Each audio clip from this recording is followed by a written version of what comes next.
ಆತ್ಮೀಯ ನನ್ನೆಲ್ಲ ಸಾರಿಗೆ ನೌಕರ ಬಂಧುಗಳೇ ಪ್ರತಿಯೊಬ್ಬ ನೌಕರರ ಮನಸ್ಸಿನ ದುಗುಡವನ್ನು ತುಂಬ ಸಾಮಾಜಿಕ ಜಾಲತಾಣದಲ್ಲಿ ಎಲ್ಲದರಲ್ಲೂ ಕೂಡ ತುಂಬ ಸೂಕ್ಷ್ಮ ಗಮನಿಸಿದ್ದೀವಿ. ಸಾರಿಗೆ ನೌಕರ ಕೂಟ ಸಾರಿಗೆ ನೌಕರಿಗೋಸ್ಕರ ಪರ್ಮನೆಂಟ್ ಸೊಲ್ಯೂಷನ್ ಏನಾದರೂ ಒಂದು ಕಂಡುಕೊಳ್ಳಲೇಬೇಕು. ಈಗಾಗಲೇ 40 ವರ್ಷಗಳಿಂದ ಏನೇನೆಲ್ಲ ಕಳ್ಕೊಂಡಿದ್ದೀವೋ ಅವೆಲ್ಲವನ್ನು ಕೂಡ ಪುನರ್ ನಾವು ಪಡ್ಕೋಬೇಕು ಅಂದರೆ ನಮ್ಮ ಮುಂದೆ ಇರ್ತಕ್ಕಂಥ ಏಕೈಕ ಮಾರ್ಗ ಯಾವುದಪ್ಪ ಅಂದರೆ ಅದು ಸರಿಸಮಾನ ವೇತನ. ಬೇರೆ ಇಲಾಖೆಯಲ್ಲಿ ಹೇಗೆ ನಮ್ಮ ಚಾಲಕರು ವೇತನವನ್ನು ಪಡಿತಾ ಇದ್ದಾರೋ ಅದಕ್ಕೆ ಸರಿ ಸಮಾನವಾಗಿ ನಮ್ಮ ಇಲಾಖೆಯಲ್ಲೂ ಕೂಡ ನಾವು ವೇತನವನ್ನು ಪಡಿಬೇಕು ಅಂತಕ್ಕಂಥದ್ದು ಸಾರಿಗೆ ನೌಕರರ ಮೂಲ ಉದ್ದೇಶ. ಆ ಮೂಲ ಉದ್ದೇಶಕ್ಕೆ ಪೂರಕವಾಗಿ ಸಾರಿಗೆ ನೌಕರರ ಕೂಟ ನಿರಂತರವಾಗಿ ಅದನ್ನು ಇಂಪ್ಲಿಮೆಂಟ್ ಮಾಡಲಿಕ್ಕೆ ಏನೇನೋ ಸಾಧ್ಯತೆಗಳಿದೆಯೋ, ಏನೇನೋ ಮಾರ್ಗಗಳನ್ನ ಅನುಸರಿಸಬೇಕೋ ಎಲ್ಲ ಮಾರ್ಗಗಳನ್ನು ಅನುಸರಿಸ್ತಾ ಇದ್ದೀವಿ. ಇವತ್ತು ಸಾರಿಗೆ ನೌಕರಿಗೆ ಕೂಟದಿಂದ ಏನೇನೆಲ್ಲ ಕೊಡಿಸಿದ್ದೀವಿ ಅನ್ನೋದು ಒಂದು ಕಡೆ ಆದರೆ, ಸಾರಿಗೆ ನೌಕರು ಏನಿವತ್ತು ಕೂಟದ ಮೇಲೆ ಅಭಿಮಾನ ಇಟ್ಟಿದ್ರೆ ಆ ಅಭಿಮಾನಕ್ಕೆ 200% ಸಾರಿಗೆ ನೌಕರಿಗೆ ವೇತನವನ್ನು ಸರಿಸಮಾನ ವೇತನ ಇಂಪ್ಲಿಮೆಂಟ್ ಮಾಡಿಸಲೇಬೇಕು. ಆ ನಿಟ್ಟಿನಲ್ಲಿ ಯಾವುದೇ ಕಾರಣಕ್ಕೂ ಸಾರಿಗೆ ನೌಕರ ಕೂಟ ಹಿಂದೆ ಸರಿಯಲ್ಲ ಅಂತಲೇ ಇವತ್ತು ಸಾಮಾಜಿಕ ಜಾಲತಾಣದಲ್ಲಿ ಎಲ್ಲರೂ ಕೂಡ ನೋಡಿದಿರ. ಒಂದು ಹೋರಾಟ ಅಂತ ಬಂದಾಗ ಏನು ನಮ್ಮ ಮೂಲ ಉದ್ದೇಶ ಇರುತ್ತೆ ಆ ಉದ್ದೇಶ ಈಡೇರೋ ತನಕನೂ ಕೂಡ ನಮ್ಮ ಹೋರಾಟಗಳು ಕೂಡ ಎಲ್ಲೂ ನಿಲ್ಲಿದ್ರೆ ಅದು ಹೋರಾಟನೇ ಅನ್ಸ್ಕೊಳ್ಳಲ್ಲ. ಇವತ್ತು ನಮ್ಮೇಲೆ ನಡೀತಕ್ಕಂಥ ಶೋಷಣೆಯನ್ನ ಕೇವಲ ಒಂದೇ ದಿನದಲ್ಲಿ ಅಥವಾ ಒಂದು ಗಂಟೆನಲ್ಲಿ ಒಂದು ತಿಂಗಳಲ್ಲಿ ಬಗೆಹರಿಸಕ್ಕಾಗೋದಿಲ್ಲ. ಪ್ರತಿಯೊಂದನ್ನು ಕೂಡ ಸಮಯ ಸಂದರ್ಭಕ್ಕೆ ತಕ್ಕಂತೆ ನಾವು ಅದಕ್ಕೆ ಪ್ರತಿತಂತ್ರಗಳನ್ನ ಅದಕ್ಕೆ ಮಾರ್ಗಗಳನ್ನ ಕಂಡುಕೊಳ್ಳಿಲ್ಲ ಅಂತಂದ್ರೆ ನಾವೇನು ಕೂಡ ದಕ್ಕಿಸ್ಕೊಳ್ಳೋಕ್ಕಾಗಲ್ಲ. ಯಾಕೆ ಅಂತಂದ್ರೆ ಇವತ್ತು ಹೌದು ರಾಜ್ಯ ಸರ್ಕಾರಿ ನೌಕರು ನಮಗೆ 7ನೇ ವೇತನ ಇಂಪ್ಲಿಮೆಂಟ್ ಆಗಬೇಕು ಅಂತ ಹೇಳಿ ಅರಮನೆ ಮೈದಾನದಲ್ಲಿ ಒಂದು ಸಮಾವೇಶವನ್ನು ಮಾಡ್ತಾರೆ. ಆ ಸಮಾವೇಶಕ್ಕೆ ಸನ್ಮಾನ್ಯ ಮುಖ್ಯಮಂತ್ರಿಗಳು ಕೂಡ ಉದ್ಘಾಟನೆಗೆ ಹೋಗ್ತಾರೆ. ಆ ಸಮಾವೇಶದಲ್ಲಿ ಪ್ರತಿಯೊಬ್ಬ ಸರ್ಕಾರಿ ನೌಕರನ್ನು ಕೂಡ ತುಂಬಾ ಆಸೆಯಿಂದ ಕಾಯ್ತಾ ಇರ್ತಾರೆ. ಯಾಕೆ ಅಂದ್ರೆ ಇವತ್ತು ನಾವು ಲಕ್ಷಾಂತರ ಜನ ನೌಕರರು ಸೇರಿದೀವಿ, ನಮ್ಮ ಸ್ಟ್ರೆಂತ್ ನ ನೋಡಿ ಮಾನ್ಯ ಮುಖ್ಯಮಂತ್ರಿಗಳು ನಮಗೆ ಘೋಷಣೆ ಮಾಡ್ತಾರೆ, ನಮ್ಮ 7ನೇ ವೇತನವನ್ನ ಇಂಪ್ಲಿಮೆಂಟ್ ಮಾಡ್ತಾರೆ, ಅದ್ರ ಬಗ್ಗೆ ಭರವಸೆಯನ್ನ ಕೊಡ್ತಾರೆ ಅಂತೇಳಿ ಪ್ರತಿಯೊಬ್ಬ ಸರ್ಕಾರಿ ನೌಕರು ಕೂಡ ತುಂಬಾ ಕಾತರದಿಂದ ಕಾಯ್ತಾ ಇದ್ರು. ಆದ್ರೆ ಅವತ್ತು ಈ ರಾಜ್ಯದ ಮುಖ್ಯಮಂತ್ರಿಗಳು ಅವ್ರಿಗೇನಾದ್ರೂ 7ನೇ ವೇತನವನ್ನ ಜಾರಿ ಮಾಡಲಿಲ್ಲ.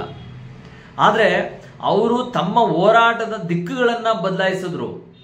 ಬೀದಿ ಹೋರಾಟವನ್ನ ಬಿಟ್ಟು ಹೇಗೆ ನಮ್ಮ ಈ ಒಂದು ಸವಲತ್ತುಗಳನ್ನ ತಗೋಬಹುದು ಅನ್ನೋ ಪ್ರಯತ್ನವನ್ನ ಮಾಡಿ ಇವತ್ತು ರಾಜ್ಯ ಸರ್ಕಾರಿ ನೌಕರರಿಗೆ 7ನೇ ವೇತನವನ್ನ ಇಂಪ್ಲಿಮೆಂಟ್ ಮಾಡ್ತೀನಿ ಅಂತಕ್ಕಂಥ ಯಾವುದೇ ಭರವಸೆ ಕೊಡದೇ ಇದ್ರು, ಪ್ರಣಾಳಿಕೆ ದಾಖಲಾಗದೇ ಇದ್ರು ಕೂಡ ಅದು ಇಂಪ್ಲಿಮೆಂಟ್ ಆಗುತ್ತೆ.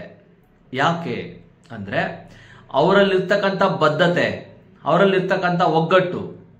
ಇವತ್ತು ಸರ್ಕಾರಿ ನೌಕರ ಸಂಘದವರು ಅಧ್ಯಕ್ಷರು ಏನಾದರೂ ಒಂದು ಹೇಳಿದ್ರೆ ಎಲ್ಲರೂ ಕೂಡ ಚಾಚು ತಪ್ಪದೇನೆ ಅದನ್ನ ಪಾಲಿಸ್ತಾರೆ.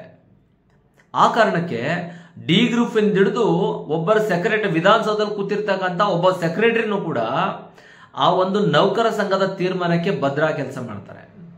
ಒಂದು ಸಾರಿ ನಾವೇನಾದ್ರೂ ಅದಕ್ಕೆ ಪ್ರತಿಕ್ರಿಯೆ ಕೊಡಬೇಕು ಅಂತ ಏನಾದ್ರೂ ಅವ್ರು ತೀರ್ಮಾನ ಮಾಡಿದ್ರೆ ಗ್ರಾಮ ಪಂಚಾಯತಿ ಲೆವೆಲ್ ಇಂದ ಹಿಡಿದು ವಿಧಾನಸೌಧದವರೆಗೂ ಕೂಡ ಯಾವುದೇ ಕೆಲಸ ಕಾರ್ಯಗಳು ನಡೆಯೋದಿಲ್ಲ. ಆ ಕಾರಣಕ್ಕೆ ಇವತ್ತು ಬೇಕೋ ಬೇಡವೋ ಅವರು 7ನೇ ವೇತನವನ್ನ ಅನಿವಾರ್ಯವಾಗಿ ಅವ್ರು ಏನು ಕೇಳ್ತಾರೋ ಆ ಎಲ್ಲ ಸವಲತ್ತುಗಳು ಕೂಡ ಅವ್ರಿಗೆ ದಕ್ಕುತ್ತೆ. ದುರಂತ ಏನಂದ್ರೆ ಇಲ್ಲಿ ಯಾರ್ಯಾರು ನೌಕರ ಪರವಾಗಿ ಕೆಲಸ ಮಾಡ್ಲಿಕ್ಕೆ ರೆಡಿ ಇಲ್ವೋ, ತಮ್ಮ ಜೀವಿತಾವಧಿಯಲ್ಲಿ ತಮ್ಮ ಇತಿಮಿತಿ ಒಳಗಡೆ ತಮ್ಮ ಸಂಘದಲ್ಲಿ ತಾವು ಪದಾಧಿಕಾರಿಗಳಾಗಿತ್ಕೊಂಡು ತಾವೇ ಒಂದು ಸಂಘ ಕಟ್ಕೊಂಡಿದ್ದು ನೌಕರರಿಗೆ ತಮ್ಮ ಇಡೀ ಜೀವನ ಪರ್ಯಂತ ತಮ್ಮ ಸಂಘಗಳಿಂದ ಏನು ಮಾಡ್ಸಕ್ ಆಗದೆ ಇರ್ತಕ್ಕಂಥವ್ರು ಇವತ್ತು ಸಾರಿಗೆ ನೌಕರ ಕೂಟದ ಬಗ್ಗೆ ಟೀಕೆ ಟಿಪ್ಪಣಿಗಳನ್ನ ಮಾಡ್ತಾ ಇದ್ದಾರೆ. ಹೌದು, ನೀವು ಟೀಕೆ ಮಾಡೋದು ಟಿಪ್ಪಣಿ ಮಾಡೋದು ಇದೆಲ್ಲವೂ ಕೂಡ ನಿಮ್ಮ ಹತಾಶ ಮನೋಭಾವವನ್ನು ತೋರಿಸುತ್ತೆ. ಒಂದು ಮತ್ತೆ ನೀವು ಯಾವಾಗ್ಲೂ ಕೂಡ ಬರೀ ಮಾತಾಡೋರು ಬಿಟ್ಕೊಂಡ್ರೆ ಕೆಲಸ ಮಾಡೋರಲ್ಲ. ನೀವು ಕೆಲಸ ಮಾಡಿರೋ ಉದಾಹರಣೆಗಳನ್ನ ತೋರಿಸಿ ಅಂದ್ರೆ ಅವ್ರು ಹೇಳ್ಕೊಳಕ್ ಏನೂ ಇಲ್ಲ. ಆ ಕಾರಣ ಮತ್ತೆ ಅದೇ ಜೀತ ಪದ್ಧತಿಗೆ ತಳ್ಳಿಕ್ಕೋಸ್ಕರ ನಮ್ಮೆಲ್ಲ ಸಾರಿಗೆ ನೌಕರನ್ನ ದಿಕ್ತಪ್ಪಿಸ್ತಾ ಇದ್ದೀರಿ. ಒಂದು, ಇವತ್ತು ಸಾರಿಗೆ ನೌಕರ ಕೂಟ ಸರಿ ಸಮಾನ ವೇತನ ಜಾರಿ ಮಾಡೋ ತನಕ ಯಾವುದೇ ಕಾರಣಕ್ಕೂ ವಿರಮಿಸೋದಿಲ್ಲ ಅಂತಕ್ಕಂಥ ವಿಚಾರ ಎಲ್ಲ ಸಾರಿಗೆ ನೌಕರಿಗೂ ಕೂಡ ಗೊತ್ತಿದೆ. ಆ ಕಾರಣಕ್ಕೇನೆ ನಮಗೆ ರಾಜ್ಯ ಸರ್ಕಾರ ಆಗಿರ್ಲಿ, ನಮ್ಮ ಸಚಿವರಾಗಿರ್ಲಿ, ಯಾರೇ ಆಗಿದ್ರು ಕೂಡ ನಮಗೆ ನಮ್ಮ ನೌಕರರು ಮುಖ್ಯನೇ ಹೊರತು ಬೇರೆ ಯಾರು ಮುಖ್ಯ ಅಲ್ಲ. ಆದ್ರೆ ಇಲ್ಲಿ ಕಿತ್ತಾಟದಿಂದ ನಾವೇನನ್ನೂ ಪಡ್ಕೊಳಕ್ಕಾಗೋದಿಲ್ಲ ಅಂತಕ್ಕಂಥದ್ದು ನಮ್ಗೆ ಗೊತ್ತಿದೆ. ಸಾರಿಗೆ ನೌಕರರನ್ನ ಎಷ್ಟು ಓಳಗಳಾಗಿ ಒಡೆದಾಕಿದ್ದಾರೆ, ಎಷ್ಟು ಸಂಘಗಳಾಗಿದೆ, ಯಾವ ಕಾರಣಕ್ಕೆ ನಮ್ಗೇನು ದಕ್ತಾ ಇಲ್ಲ ಅಂತಕ್ಕಂಥ ವಿಚಾರ ಇಡೀ ಸಾರಿಗೆ ನೌಕರು ಗೊತ್ತಿದೆ. ಆ ಕಾರಣಕ್ಕೇನೆ ಅವರೆಲ್ಲರೂ ಕೂಡ ಹೇಳೋದು, ನಮ್ಮ ಸಾರಿಗೆ ನೌಕರಲ್ಲಿ ಒಗ್ಗಟ್ಟು ಬರೋ ತನಕ ನಾವೇನು ಪಡ್ಕೊಳಕ್ಕಾಗೋದಿಲ್ಲ, ಅದಕ್ಕೆ ಮೊದಲು ಸಂಘಟನೆ ಚುನಾವಣೆ ಮಾಡಿ ಅಂತೇಳಿ ಪ್ರತಿಯೊಬ್ಬ ನೌಕರು ಯಾವ ಕಾರಣಕ್ಕೆ ಹೇಳ್ತಾ ಇದ್ರು ಅಂದ್ರೆ ಇದೇ ಕಾರಣಕ್ಕೆ. ಇವತ್ತು ಮುಷ್ಕರವನ್ನ ವಾಪಸ್ ತಗೊಳ್ಳೋ ಸಂದರ್ಭದಲ್ಲಿ ಹೇಳಿದ್ದು, ಇವತ್ತು ಯಾರ್ಯಾರು ಮಾತಾಡ್ತಾ ಇದ್ದೀರೋ ಅವತ್ತು ಹೇಳಿದ್ದೇನು, ನೀವು ಸಂಕ್ರಾಂತಿ ಹಬ್ಬದ ನಂತರ ನಮ್ಮನ್ನ ಕರೆದು ಸಭೆ ಮಾಡಿ ಚರ್ಚೆ ಮಾಡಿ ಅಗ್ರಿಮೆಂಟ್ ಮಾಡ್ತಾರೆ, ಆ ಕಾರಣಕ್ಕೆ ನಾವು ಮುಷ್ಕರವನ್ನ ವಾಪಸ್ ತಗೋತಾ ಇದೀವಿ ಅಂತ ಹೇಳಿದ್ರಿ. ಸಂಕ್ರಾಂತಿ ಹಬ್ಬ ಆಯ್ತು, ಶಿವರಾತ್ರಿ ಹಬ್ಬ ಆಯ್ತು, ಏನ್ ನಿಮ್ ನಡೆ? ನಿಮ್ ಕೈಲಿ ಏನು ಮಾಡಕ್ಕಾಗ್ಲಿಲ್ಲ, ನೌಕರರ ವಿಶ್ವಾಸವನ್ನ ಗಳಿಸಕ್ಕಾಗ್ಲಿಲ್ಲ, ಏನು ಕೊಡ್ಸಕ್ಕಾಗ್ಲಿಲ್ಲ. ಅಂದ್ಮೇಲೆ ಸದ್ದು ಮಾಡದಂತ ಸುಮ್ಮನಿರ್ಬೇಕು. ಇವತ್ತು ಸಾರಿಗೆ ನೌಕರರ ಕೂಟ ಪ್ರಾಮಾಣಿಕವಾಗಿ ಹೋರಾಟವನ್ನ ಮಾಡ್ತಾ ಇದೆ. ಬರೀ ಬೀದಿ ಹೋರಾಟಕ್ಕೆ ಅಷ್ಟೇ ಸೀಮಿತ ಆಗಿಲ್ಲ, ಎಲ್ಲೆಲ್ಲಿ ಕೆಲಸಗಳನ್ನ ಮಾಡ್ಬೇಕು ಅಲ್ಲಿ ಮಾಡ್ಲಿಕ್ಕೆ ಕಾರಣವಾಗಿ ಇವತ್ತು ಒಂದು ಕಾಂಗ್ರೆಸ್ ಪಕ್ಷದ ಪ್ರಣಾಳಿಕೆಯಲ್ಲಿ ಇವತ್ತು ಸಾರಿಗೆ ನೌಕರಿಗೆ ಸರಿ ಸಮಾನ ವೇತನ ಕೊಡಬೇಕು ಅಂತೇಳಿ ದಾಖಲಾಗಿರೋದು. ಕೈ ಕಟ್ಕೊಂಡು ಮನೇಲಿ ಕೂತಿದ್ರೆ, ನಿಮ್ಮಂಗೆ ನೌಕರನ ಎತ್ಗಡ್ತಾ ಕೂತಿದ್ರೆ, ಅಥವಾ ನಿಮ್ಮ ಕಮಿಷನ್ ಆಸೆಗೋಸ್ಕರ ಕೆಲಸ ಮಾಡಿದ್ರೆ, ಇವತ್ತು ಒಂದು ಪಕ್ಷದ ಪ್ರಣಾಳಿಕೆಯಲ್ಲಿ ಸಾರಿಗೆ ನೌಕರರಿಗೆ ಸರಿ ಸಮಾನ ವೇತನ ಬರುತ್ತೆ ಅಂತೇಳಿ ದಾಖಲಾಗ್ತಿರ್ಲಿಲ್ಲ ಒಂದು. ಮತ್ತೆ ಇವತ್ತು 30ನೇ ತಾರೀಕು 31ನೇ ತಾರೀಕು ನೀವೇನು ಮುಷ್ಕರಕ್ಕೆ ಕರೆ ಕೊಟ್ಟಿದ್ರಿ, ಆ ಕರೆ ಕೊಟ್ಟಾಗ ಇದೇ ಸಾರಿಗೆ ಮಂತ್ರಿಗಳು ಬಾಯ್ಬಿಟ್ಟು ಹೇಳಿದ್ದಾರೆ, ನಮ್ಮ ಪ್ರಣಾಳಿಕೆಯಲ್ಲಿ ಇರೋದ್ರ ಬಗ್ಗೆ ನಾನು ಮುಖ್ಯಮಂತ್ರಿಗಳ ಜೊತೆ ಮಾತಾಡ್ತೀನಿ ಅಂತೇಳಿ. ಯಾಕೆ ಹೇಳಿದ್ರು? ಹೇಳ್ಬೇಕಿತ್ತು. ಇವತ್ತು ಅಗ್ರಿಮೆಂಟ್ ಬೇಕು ಅಂತ ಹೇಳಿ ಎಲ್ಲ ಕೇಳ್ತಾ ಇದ್ದಾರೆ, ಅಗ್ರಿಮೆಂಟ್ ಮಾಡೋ ವಿಚಾರವಾಗಿ ನಾನು ಮುಖ್ಯಮಂತ್ರಿಗಳ ಜೊತೆ ಮಾತಾಡ್ತೀನಿ ಅಂತ ಹೇಳ್ಬೇಕಿತ್ತು. ಯಾಕೆ ಹೇಳಿದ್ರು? ಪ್ರಾಮಾಣಿಕತೆ, ಬದ್ಧತೆ ಎರಡು ಇದೆ. ಇವತ್ತು ಯಾರ್ಯಾರು ಮಾತಾಡ್ತಾ ಇದ್ರು, ಇವತ್ತು ಸಾರಿಗೆ ಇಲಾಖೆಗೆ ಇತಿಹಾಸದಲ್ಲಿ ಯಾವತ್ತೂ ಕೊಡದೇ ಇರತಕ್ಕಂಥ ಅನುದಾನವನ್ನ ಇವತ್ತು ಸಾರಿಗೆ ಇಲಾಖೆ ಕೊಟ್ಟಿದ್ದಾರೆ. ಯಾವ ಕಾರಣ ಕೊಟ್ಟಿದ್ದಾರೆ? ಅತಿ ಆತರ ಮಾಡ್ಕೊಂಡು ಆತರದ ತೀರ್ಮಾನಗಳಿಂದ ನೌಕರ ಭವಿಷ್ಯಕ್ಕೆ ಕೊಡ್ಲಿರ್ತಕ್ಕಂಥ ಕೆಲಸವನ್ನ ದಯಮಾಡಿ ಮಾಡಬೇಡಿ. ನಮ್ಮ ಇಲಾಖೆ ಒಳಗಡೆ, ನಮ್ಮ ಸಂಸ್ಥೆ ಒಳಗಡೆ ಸಾರಿಗೆ ನೌಕರರಿಗೆ ವೇತನ ಹೆಚ್ಚಳ ಮಾಡಲಿಕ್ಕೆ ಯಾವುದೇ ಆರ್ಥಿಕ ಮುಗ್ಗಟ್ಟಿಲ್ಲ. ಇದನ್ನ ದಯಮಾಡಿ ಎಲ್ಲರೂ ಕೂಡ ತಮ್ಮ ಮನಸ್ಸಿಗೆ ಮೊದಲು ತಗೊಳ್ಳಿ. ಯಾಕೆ ಅಂತಂದ್ರೆ ಇವತ್ತು ನಮ್ಮ ಸಾರಿಗೆ ನೌಕರು ಬೇಕಾಗಿರ್ತಕ್ಕಂಥದ್ದು ಕೇವಲ 1300 1400 ಕೋಟಿ ಅಷ್ಟೇ ಬೇಕಾಗಿರ್ತಕ್ಕಂಥದ್ದು ಒಂದು ವರ್ಷಕ್ಕೆ ವೇತನ ನೀಡಲಿಕ್ಕೆ. ಇವತ್ತು ಸಾರಿಗೆ ಮಂತ್ರಿಗಳೇ ಹೇಳ್ದಂಗೆ ಸಾರಿಗೆ ನೌಕರಿಗೆ ವೇತನ ಹೆಚ್ಚಳ ಮಾಡ್ಲಿಕ್ಕೋಸ್ಕರ ನಾವು ಟಿಕೆಟ್ ದರವನ್ನ ಹೆಚ್ಚಳ ಮಾಡ್ತಾ ಇದೀವಿ ಅಂತ ಹೇಳಿ ಈಗಾಗಲೇ ಹೇಳಿದ್ದಾರೆ. ಆ ಟಿಕೆಟ್ ದರದ ಹೆಚ್ಚಳದಿಂದ ನಮಗೆ ಸಿಗ್ತಾ ಇರ್ತಕ್ಕಂಥದ್ದು ಎಷ್ಟು ಹೆಚ್ಚುವರಿ ಮೊತ್ತ ಅಂತಂದ್ರೆ ವರ್ಷಕ್ಕೆ 2000 ಕೋಟಿ ಹಣ ಇವತ್ತು ನಮ್ಮ ಇಲಾಖೆಗೆ ಹೆಚ್ಚುವರಿಯಾಗಿ ಬರ್ತಾ ಇದೆ. ಹಾಗಾಗಿ ನಮಗೆ ಖರ್ಚಾಗ್ತಕ್ಕಂಥದ್ದು 1300 1400 ಕೋಟಿ ಅಷ್ಟೇನೆ. ಹಾಗಾಗಿ ಆರ್ಥಿಕ ಮುಗ್ಗಟ್ಟು ನಮ್ಮ ಇಲಾಖೆ ಒಳಗಡೆ ಇಲ್ಲ. ದಯಮಾಡಿ ಸರ್ಕಾರದಲ್ಲಿ ದುಡ್ಡಿಲ್ಲ, ಇಲಾಖೆಯಲ್ಲಿ ದುಡ್ಡಿಲ್ಲ ಅಂತೇಳಿ ನೀವೇ ಎಲ್ಲವನ್ನು ತೋರಿಸ್ಕೊಟ್ಟು ಹಾಳು ಮಾಡ್ಕೊಳ್ಳೋ ಕೆಲಸವನ್ನ ಬಿಟ್ಬಿಟ್ಟು, ಇಲಾಖೆನೂ ಸುಭದ್ರವಾಗಿದೆ, ಸರ್ಕಾರನೂ ಕೂಡ ಅತಿ ಹೆಚ್ಚು ಅನುದಾನವನ್ನ ಕೊಟ್ಟಿದೆ. ಇದನ್ನ ಆದಷ್ಟು ಬೇಗ ನೀವು ಜಾರಿ ಮಾಡಬೇಕು. ಮತ್ತೆ ಅದೇನೋ ಒತ್ತುನ್ ಕುಳು ಹೋಗಿ ವರ್ಷದ ಕುಳು ಕಳ್ಕೊಂಡ್ರು ಅಂತ ಗಾದೆ ಇದೆಯಲ್ಲ, ಆ ತರ ನಮ್ಮ ಸಾರಿಗೆ ನೌಕರರ ಮನಸ್ಸನ್ನ ಹಾಳು ಮಾಡೋ ಕೆಲಸನ ಮಾಡಬೇಡಿ. ನಿಮ್ಮೆಲ್ಲರಿಗೂ ಗೊತ್ತಿದೆ, ಇವತ್ತು ವಿದ್ಯುತ್ ಚಾಲಿತ ವಾಹನಗಳನ್ನ ಒಂದೊಂದಾಗಿ ಇಲಾಖೆ ಒಳಗಡೆ ತರ್ತಾ ಇದ್ದಾರೆ. ಮಾನ್ಯತೆ ಪಡೆದ ಸಂಘ ಕೈ ಕಟ್ಕೊಂಡು ಕೂತಿದೆ, ಮಾತಾಡಕ್ ಆಗ್ತಾ ಇಲ್ಲ. ಸಂಘಕ್ಕೆ ಮಾನ್ಯತೆ ಬೇಕು, PF ಟ್ರಸ್ಟಿ ಬೇಕು, DRPF ಮೆಂಬರ್ಶಿಪ್ ಬೇಕು, ಇವ್ರಿಗೆ ಉಚಿತ ಪಾಸ್ ಬೇಕು, ಇವರೆಲ್ಲರ ಸಭೆ ಸಮಾರಂಭ ಮಾಡಿದಾಗ OOD ಬೇಕು. ಇದೆಲ್ಲವೂ ಕೂಡ ಮಾನ್ಯತೆ ಪಡೆದಿರೋ ಕಾರಣಕ್ಕೆ ಬೇಕು. ಆದ್ರೆ ಇವತ್ತು ಇಲಾಖೆ ಒಳಗಡೆ ಖಾಸಗಿ ವಾಹನಗಳನ್ನ, ಖಾಸಗಿ ಚಾಲಕರನ್ನ, ಖಾಸಗಿ ತಾಂತ್ರಿಕ ಸಿಬ್ಬಂದಿಗಳನ್ನ ತಗೊಂಡು ಬಂದಾಗ ಅದನ್ನ ವಿರೋಧಿಸ್ತಕ್ಕಂಥ ತಾಕತ್ತು ಇಲ್ಲ. ನೌಕರ ಮೇಲೆ ಅಲ್ಲೇ ಆದಂತಹ ಸಂದರ್ಭದಲ್ಲಿ ಅವ್ರನ್ನ ರಕ್ಷಣೆ ಮಾಡೋ ತಾಕತ್ತು ನಿಮ್ಗಿಲ್ಲ. ಸಾರಿಗೆ ನೌಕರ ಕೂಟ ಏನೇನ್ ಕೆಲಸ ಮಾಡಿದೆ ಅನ್ನೋದನ್ನ ಒಂದು ಬಾರಿ ಅದರ ಇತಿಹಾಸವನ್ನ ತೆಗೆದು ನೋಡಿ. ಇವತ್ತು ಯಾರ್ಯಾರು ಮಾತಾಡ್ತಿರೋ ನಿಮ್ಮ ಇತಿಹಾಸಗಳನ್ನ ತೆಗೆದು ನೋಡಿ. ನೀವು ಸಾರಿಗೆ ನೌಕರಿಗೋಸ್ಕರ ಏನೇನ್ ಮಾಡಿದ್ದೀರ ಅನ್ನೋದನ್ನ ನಿಮ್ಮ ಮನಸ್ಸನ್ನು ಕೇಳ್ಕೊಂಡ್ರೆ ನಿಮ್ಗೆ ಗೊತ್ತಾಗುತ್ತೆ. ಅನಾವಶ್ಯಕವಾಗಿ ಕಾರಣಗಳಿಂದನೇ ಸುಮ್ಮನೆ ನೌಕರ ನಡುವೆ ಗೊಂದಲಗಳನ್ನ ಸೃಷ್ಟಿ ಮಾಡೋ ಕೆಲಸವನ್ನ ಮಾಡಬೇಡಿ. ಈಗಾಗಲೇ ನಮ್ಮ ಸಾರಿಗೆ ನೌಕರ ಕೂಟದ ಅಧ್ಯಕ್ಷರು ಮತ್ತೆ ಒಕ್ಕೂಟದ ಎಲ್ಲ ಪದಾಧಿಕಾರಿಗಳು ಕೂಡ ಸರ್ಕಾರಕ್ಕೆ ಒಂದು ಎಚ್ಚರಿಕೆ ಗಂಟೆಯನ್ನ ಈಗಾಗಲೇ ಹೊಡೆದಿದ್ದಾರೆ.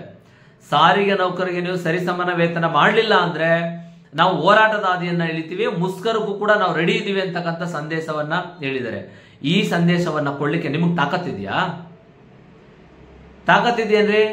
ಅನವಶ್ಯಕವಾಗಿ ಸಮಸ್ಯೆಗಳನ್ನ ಎಳ್ಕೊಂಡ್ ಬರ್ಬೇಡಿ. ನೌಕರಿಗೆ ಏನ್ ಕೊಡಿಸ್ಬೇಕು ಅದನ್ನ ಸತಾಯಗತೆಯ ಕೊಡ್ಲೇಬೇಕು. ಕೊಡದೇ ಇದ್ರೆ ಯಾವುದೇ ಕಾರಣಕ್ಕೂ ಬಿಡೋ ಮಾತೇ ಇಲ್ಲ, ಕೊಡಿಸ್ತೀವಿ. ಅಧಿಕಾರಿಗಳು ಸೂಪರ್ವೈಸರ್ ಕ್ಯಾಟಗರಿಯವರು ಕೂಡ 7ನೇ ವೇತನ ಆಯೋಗದ ಮಾದರಿಯಲ್ಲಿ ನಮಗೆ ವೇತನ ಬೇಕು ಅಂತೇಳಿ ಈಗಾಗಲೇ ಮಂತ್ರಿಗಳಿಗೆ, ಮುಖ್ಯಮಂತ್ರಿಗಳಿಗೆ, ಆಡಳಿತ ಮಂಡಳಿಗೆ ಮನವಿಯನ್ನ ಕೊಟ್ಟಿದ್ದಾರೆ. ಈಗ ಬಹುಪಾಲು ನೌಕರರೆಲ್ಲರೂ ಕೂಡ ಕೇಳ್ತಾ ಇರ್ತಕ್ಕಂಥ ಈ ಒಂದು 7ನೇ ವೇತನವನ್ನ ಜಾರಿ ಮಾಡಿಸ್ಬೇಕು ಅಂತಂದ್ರೆ ಇವನ್ ಕಂಡಕ್ಟರ್, ಇವನ್ ಮೆಕ್ಯಾನಿಕ್, ಇವನು ಸೂಪರ್ವೈಸರ್ ಕ್ಯಾಟಗರಿ, ಇವನು ಆಫೀಸರ್ಸ್ ಕ್ಯಾಟಗರಿ ಅಂತಕ್ಕಂಥ ಭಿನ್ನ ಭೇದವನ್ನ ಬಿಟ್ಟು ನಾವೆಲ್ಲರೂ ಕೂಡ ಸರ್ಕಾರಿ ನೌಕರರ ಸಂಘದ ಮಾದರಿಯಲ್ಲಿ ಒಳಗಡೆ ಇರ್ತಕ್ಕಂಥ ನೌಕರರೆಲ್ಲರೂ ಕೂಡ ಒಮ್ಮತದಿಂದ, ಒಗ್ಗಟ್ಟಿನಿಂದ ನಮ್ಮ ಶಕ್ತಿ ಪ್ರದರ್ಶನ ಆಗಬೇಕು. ಇಲ್ಲಿ ಸರ್ಕಾರಕ್ಕೆ ಮನದಟ್ಟು ಮಾಡಿಕೊಡುವ ಕೆಲಸವನ್ನ ಮಾಡಬೇಕು. ಹಾಗಾಗಿ ನಾನು ಈ ಮೂಲಕ ರಿಕ್ವೆಸ್ಟ್ ಮಾಡೋದೇನು ಅಂತಂದ್ರೆ, ಬಂಧುಗಳೇ, ಈಗೇನು ನಮ್ಮ 7ನೇ ವೇತನ ಇಂಪ್ಲಿಮೆಂಟ್ ಮಾಡ್ಲಿಕ್ಕೆ ಯಾರ ಹತ್ರನೂ ಕಾಂಪ್ರಮೈಸ್ ಮಾಡ್ಕೊಳ್ಳೋ ಅವಶ್ಯಕತೆ ನಮ್ಗಿಲ್ಲ. ಸಾರಿಗೆ ನೌಕರ ಯಾರ ಹತ್ರನೂ ಕೂಡ ಕಾಂಪ್ರಮೈಸ್ ಮಾಡ್ಕೊಳ್ಳೋ ಉದ್ದೇಶ ಇಲ್ಲ. ನಾವು ನಮ್ಮ ಒಗ್ಗಟ್ಟನ್ನ ನಾವು ತೋರಿಸ್ಲಿಲ್ಲ ಅಂತಂದ್ರೆ, ಸಾಮಾಜಿಕ ಜಾಲತಾಣಗಳಲ್ಲಿ ನೀವೆಲ್ಲರೂ ಕೂಡ ನೋಡಿದಿರಿ, ಬಡ್ಜೆಟ್ ದಿನ ಘೋಷಣೆ ಮಾಡಲಿಲ್ಲ ಅನ್ನೋ ಕಾರಣಕ್ಕೋಸ್ಕರ ಯಾರ್ಯಾರು ನೌಕರ ಪರವಾಗಿ ಒಂದು ದಿನನೂ ಕೆಲಸ ಮಾಡ್ಲಿಕ್ಕೆ ಆಗದೆ ಇರೋರು, ಸಂಘ ಕಟ್ಕೊಂಡಿದ್ರು ತಮ್ಮ ಸಂಘದಿಂದ ನೌಕರಿಗೆ ಏನು ಕೊಡ್ಸೋಕ್ ಆಗದೆ ಇರೋರು ಇವತ್ತು ಸುಖ ಸುಮ್ಮನೆ ಟೀಕೆ ಟಿಪ್ಪಣಿಗಳನ್ನ ಮಾಡ್ತಾ ಇದ್ದಾರೆ. ಇವತ್ತು ಸಾರಿಗೆ ನೌಕರ ಕೂಟ ನೌಕರಿಗೋಸ್ಕರ ಏನೇನೆಲ್ಲ ಕೊಡ್ಸದೆ ಅಂತ ಅನ್ನೋದನ್ನ ನೀವು ಒಂದ್ಸತಿ ನಿಮ್ಮ ಮನ್ಸನ್ನು ಕೇಳ್ಕೊಳ್ಳಿ. ಅದು ಒಂದು ಸಂಘಟನೆ. ನಾವು ಒಂದು ಸಂಘದ ಪ್ರತಿನಿಧಿಗಳಾಗಿತ್ಕೊಂಡು ನಾವು ಏನ್ ಕೊಡ್ಸಿದ್ವಿ ನೌಕರಿಗೆ, ಇವತ್ತು ನಾವು ಬೇರೆಯವ್ರನ್ನ ಪ್ರಶ್ನೆ ಮಾಡ್ಲಿಕ್ಕೆ ನಮ್ಗೆ ಏನ್ ರೈಟ್ಸ್ ಇದೆ ಅನ್ನೋದನ್ನ ದಯಮಾಡಿ ನೀವು ನಿಮ್ಮ ಮನಸ್ಸುಗಳನ್ನ ಕೇಳ್ಕೊಳ್ಳಿ. ನಾನ್ ನಿಮ್ಮನ್ನ ಟೀಕೆ ಮಾಡ್ತಾ ಇಲ್ಲ. ಆದ್ರೆ ಒಂದಂತೂ ಸತ್ಯ, ಇವತ್ತು ಏನು ಸಾರಿಗೆ ನೌಕರರು ನೊಂದಿದ್ದಾರೆ, ಅವರ ನೋವನ್ನ ಮತ್ತೆ ಹೆಚ್ಚು ಮಾಡೋ ಕೆಲಸವನ್ನ ಮಾಡಬೇಡಿ.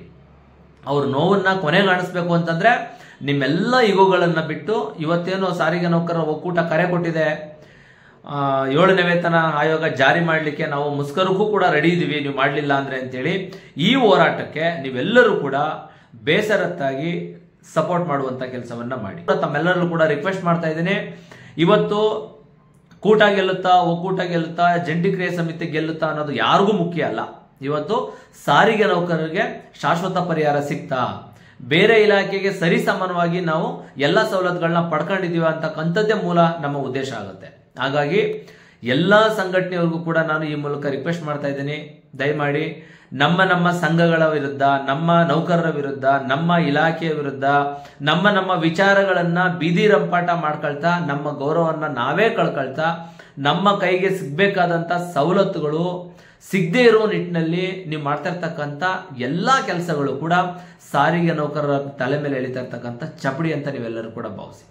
ದಯಮಾಡಿ ನಿಮ್ಮ ಸಮಯವನ್ನ, ಎಷ್ಟು ಸಮಯವನ್ನ ನೀವು ಇನ್ನೊಬ್ರು ಟೀಕೆ ಮಾಡ್ಲಿಕ್ಕೆ ಬಳಸ್ತಾ ಇದ್ರೋ ಆ ಸಮಯವನ್ನ ನೀವು ಸರ್ಕಾರದ ಮೇಲೆ ಒತ್ತಡ ಹೇರ್ಲಿಕ್ಕೋಸ್ಕರ, ಸಾರಿಗೆ ನೌಕರನ್ನ ಒಗ್ಗಟ್ಟು ಮಾಡ್ಲಿಕ್ಕೋಸ್ಕರ, ಇವತ್ತೇನು ರಾಜ್ಯ ಸರ್ಕಾರಿ ನೌಕರರು ಒಂದು ಬಾರಿ ಕರೆ ಕೊಟ್ರೆ ಇಡೀ ರಾಜ್ಯ ತನ್ನೆಲ್ಲ ಕೆಲಸ ಕಾರ್ಯಗಳನ್ನ ಸ್ಥಗಿತಗೊಳಿಸುತ್ತೆ. ಆ ನಿಟ್ಟಿನಲ್ಲಿ ಸಾರಿಗೆ ಇಲಾಖೆನಲ್ಲೂ, ನಮ್ಮ KSRTC ನಮ್ಮ ಸಾರಿಗೆ ಇಲಾಖೆನಲ್ಲೂ ಕೂಡ ಕಸ ಗುಡಿಸೋ ಸ್ವೀಪರ್ ಹಿಡಿದು ನಮ್ಮ ಸೆಂಟ್ರಲ್ ಆಫೀಸಲ್ಲಿ ಇರ್ತಕ್ಕಂಥ ಎಲ್ಲ ಅಧಿಕಾರಿಗಳು ಕೂಡ ಒಂದೇ ಒಗ್ಗಟ್ಟಿನಿಂದ ನಮ್ಮ ಶಕ್ತಿ ಪ್ರದರ್ಶನವನ್ನ, ಅದು ಫಿಸಿಕಲಿ ಹೋರಾಟದ ಮೂಲಕ ಆಗ್ಬೋದು ಅಥವಾ ಒಂದು ದಿನದ ಕೆಲಸವನ್ನ ಸ್ಥಗಿತಗೊಳಿಸೋದ್ರ ಮೂಲಕ ನಮ್ಮ ಬೇಡಿಕೆಗಳನ್ನ ಈಡೇರಿಸಲೇಬೇಕು ಅಂತಕ್ಕಂಥ ಒಂದು ಮಾಸ್ ಸಂದೇಶವನ್ನ ನಾವು ಕಳಿಸ್ತಿಲ್ಲ ಅಂತಂದ್ರೆ ನಾವೇನ್ನೂ ಕೂಡ ಪಡ್ಕೊಳ್ಳೋಕ್ಕಾಗಲ್ಲ. ಹಾಗಾಗಿ ನಾನೆಲ್ಲರೂ ರಿಕ್ವೆಸ್ಟ್ ಮಾಡ್ತಾ ಇದ್ದೀನಿ, ದಯಮಾಡಿ ನಿಮ್ಮ ವೈಯಕ್ತಿಕ ಈಗೋಗಳನ್ನ ಬಿಟ್ಬಿಡಿ. ಸಾರಿಗೆ ನೌಕರರ ಭವಿಷ್ಯಕ್ಕೋಸ್ಕರ ಒಂದು ಬಾರಿ ಇವತ್ತೇನು ಸಾರಿಗೆ ನೌಕರರು ಎಲ್ಲರೂ ಕೂಡ ಕೇಳ್ತಾ ಇರ್ತಕ್ಕಂಥ ವೇತನ, ಸರಿಸಮಾನ ವೇತನ ಜಾರಿಯಾಗಬೇಕು ಅಂತ ಹೇಳ್ತಾ ಇದ್ದಾರೆ. ಇವತ್ತೇನು ಸರ್ಕಾರ ಪ್ರಣಾಳಿಕೆಯಲ್ಲಿ ದಾಖಲು ಮಾಡಿದ್ದಾರೆ, ಏನೋ ಡಿಸೆಂಬರ್ 29ರಂದು ಸಾರಿಗೆ ಮಂತ್ರಿಗಳು ನಮ್ಮ ಪ್ರಣಾಳಿಕೆಯಲ್ಲಿರ್ತಕ್ಕಂಥ ಮ್ಯಾನಿಫೆಸ್ಟೋದಲ್ಲಿರ್ತಕ್ಕಂಥ ಬೇಡಿಕೆ ಏನಿದೆ, ಸರಿಸಮಾನ ವೇತನ ಏನಿದೆ, ಇದನ್ನ ಇಂಪ್ಲಿಮೆಂಟ್ ಮಾಡೋ ವಿಚಾರವಾಗಿ ನಾನು ಮುಖ್ಯಮಂತ್ರಿಗಳ ಜೊತೆ ಮಾತಾಡ್ತೀನಿ ಅಂತ ಹೇಳಿದ್ದಾರೆ. ಇದು ಮತ್ತೆ ನಮ್ಮ ಸಾರಿಗೆ ನೌಕರ ಕೂಟದ ಸಭೆಗಳನ್ನ ಆರ್ಗನೈಸ್ ಮಾಡಿದಂತ ಸಂದರ್ಭದಲ್ಲಿ ಸಾರಿಗೆ ಮಂತ್ರಿಗಳು ಬಂದು ಕ್ಲಿಯರ್ ಕಟ್ ಆಗಿ ಹೇಳಿದ್ದಾರೆ. ಅದಕ್ಕಿಂತ ಹೆಚ್ಚಿನದಾಗಿ ಇವತ್ಯಾರು ಸಾರಿಗೆ ನೌಕರರ ಕೂಟದ ಒಂದು ಬೇಡಿಕೆಯನ್ನ ಕಾಂಗ್ರೆಸ್ ಪಕ್ಷದ ಪ್ರಣಾಳಿಕೆಯಲ್ಲಿ ದಾಖಲು ಮಾಡಿದ್ರು, ಅವರು ಪ್ರೊಫೆಸರ್ ರಾಧಾಕೃಷ್ಣ ಅವರು ಕೂಡ ಸಾರಿಗೆ ನೌಕರ ಕೂಟದ ಪರವಾಗಿ, ಸಾರಿಗೆ ನೌಕರರ ಪರವಾಗಿ ಹೋರಾಟ ಮಾಡಲಿಕ್ಕೂ ಕೂಡ ಮುಂದೆ ಬಂದಿದ್ದಾರೆ. ಇದು ನಮ್ಮೆಲ್ಲರ ಭಾಗ್ಯ. ಹಾಗಾಗಿ ಯಾವುದೇ ಕಾರಣಕ್ಕೂ ರಾಜ್ಯ ಸರ್ಕಾರ ನಮಗೆ 7ನೇ ವೇತನ ಜಾರಿ ಮಾಡದೇನೆ ಬೇರೆ ಹೇಳಕ್ ಸಾಧ್ಯನೇ ಇಲ್ಲ. ಆದ್ರೆ ನಮ್ಮ ಒಗ್ಗಟ್ಟನ್ನ ನಾವು ಪ್ರದರ್ಶನ ಮಾಡಲಿಲ್ಲ ಅಂತಂದ್ರೆ, ನಮ್ಮ ನಡುವೆ ಇರ್ತಕ್ಕಂಥ ಭಿನ್ನಾಭಿಪ್ರಾಯಗಳನ್ನ ಸೈಡ್ಗಿಡ್ಲಿಲ್ಲ ಅಂತಂದ್ರೆ ನಿಜವಾಗ್ಲೂ ಇನ್ನೂ ಎಷ್ಟು ವರ್ಷಗಳಾದ್ರೂ ಕೂಡ ನಾವೇನು ಪಡ್ಕೊಳಕ್ಕಾಗಲ್ಲ.